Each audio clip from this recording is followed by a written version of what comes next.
When it's time to switch over my fall decor to my winter decor, I love that I can literally just take down the pumpkins and put this cedar garland in the middle. The variegation is so pretty. It's kind of a sage with a deeper green, branches wrapped.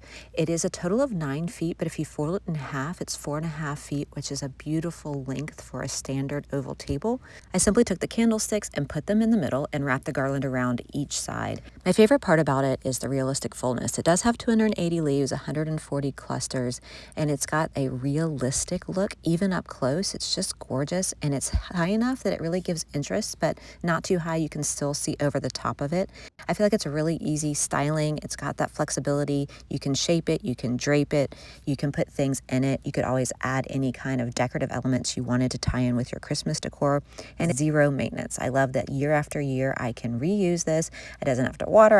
It's not going to fade. It's easy to store. It's going to save me money in the long run.